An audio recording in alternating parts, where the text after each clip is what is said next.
wabarakatuh. Perkenalkan, nama saya Irwan.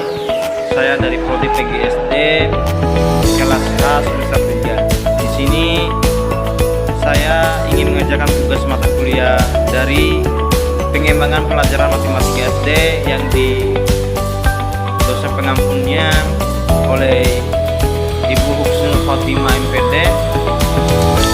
Langsung saja ke pertanyaan. Dari soal yang pertama, mengapa pembelajaran matematika itu perlu diberikan kepada sekolah?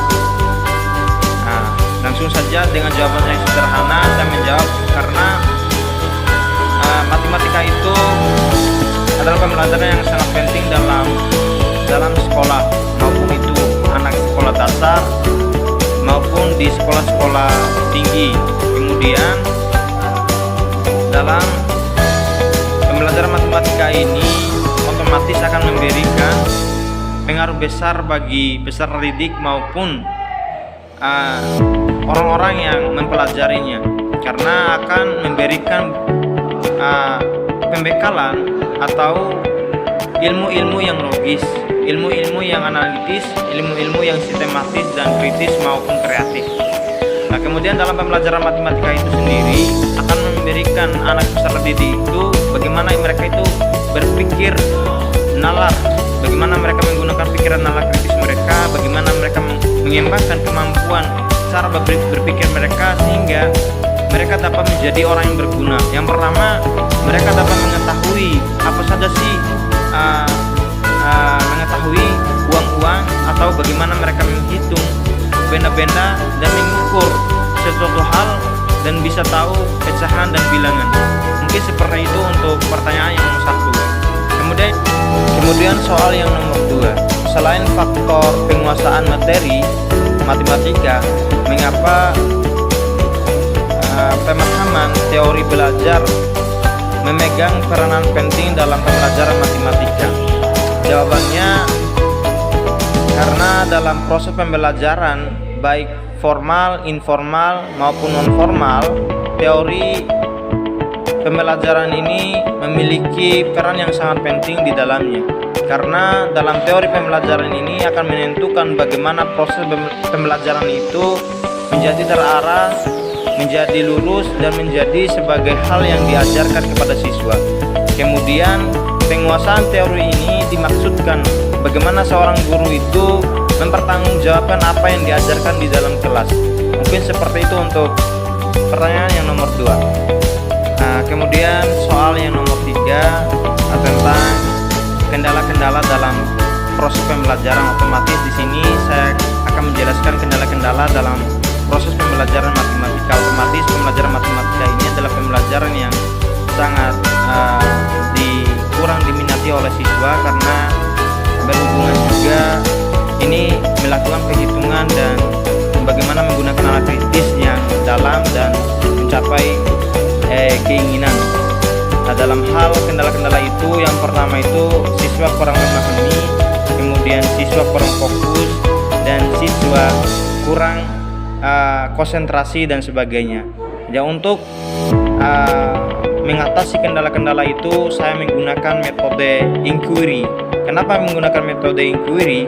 Karena metode inquiry ini akan memberikan kesiapan kepada siswa untuk bagaimana mereka melakukan eksperimen, bagaimana mereka berdiskusi dan mencari jawaban itu sendiri, sehingga seorang guru itu mampu mengatasi mereka dengan keaktifan, dengan mereka selalu semangat, dan bagaimana mereka menimbal balik dan mengambil respon apa yang diajarkan oleh guru. Jadi seperti itu. Jadi di sini saya menggunakan model inquiry, karena model inquiry ini sangat membantu siswa untuk bagaimana mereka merespon apa yang mereka pelajari di pembelajaran matematika itu sendiri. Selain daripada metode ceramah dan sebagainya, yang kurang hanya guru saja yang berbicara, tapi metode inquiry adalah memberikan langsung kepada siswa untuk bagaimana mereka mencari jawaban sendiri. Cuma di sini guru hanya memberikan pemahaman bagaimana suatu proses pembelajaran itu dalam materi itu terjadi, sehingga siswa itu dapat menarik kesimpulan untuk mengikuti langkah-langkah apa yang disampaikan oleh ibu gurunya. Mungkin seperti itu. Baik, untuk soal nomor 4 tentang skenario pembelajaran atau model pembelajaran dalam satu pertemuan atau satu kali pembelajaran. Jadi saya menggunakan tentang model pembelajaran yang berlandaskan dengan pendekatan pemecahan masalah. Jadi di situ khususnya ada materi pembelajaran yaitu matematika, kemudian pokok bahasanya adalah kelipatan dan faktor. Di situ ada KD-nya yaitu kompetisi dasar yang bagaimana seorang guru harus menjelaskan cara menggunakan kelipatan dan faktor itu sendiri. Kemudian yang kedua tentang hasil belajar. Bagaimana sih hasil belajar itu tentang kelipatan yang apakah guru harus mampu memberikan penjelasan yang lebih baik pada siswanya agar dapat terima dengan baik apa yang dijelaskan. Kemudian yang ketiga itu indikatornya.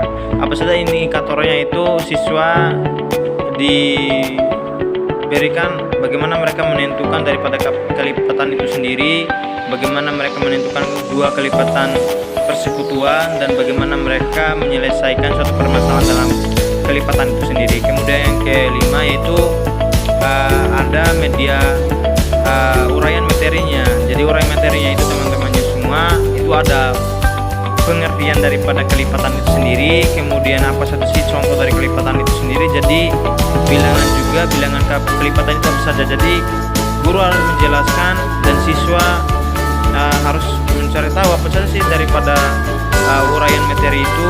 Kemudian yang kelima teman-teman ada media pendukungnya. Apa saja media pendukungnya dalam pembelajaran pemecahan masalah dalam kelipatan di sini? Yang pertama itu guru harus menyediakan LKS atau lembar kerja siswanya. Kemudian ada paketnya dan alat peraga untuk membantu bagaimana proses pembelajaran. Kemudian yang terakhir itu penutup. Yang penutup itu bagaimana siswa itu diminta untuk menyimpulkan konsep daripada pelajaran kapasitas itu sendiri. Mungkin itu saja yang dapat saya sampaikan. Lebih dan kurang saya mohon maaf. Wabillahi taufiq wal hidayah. Wassalamualaikum warahmatullahi wabarakatuh.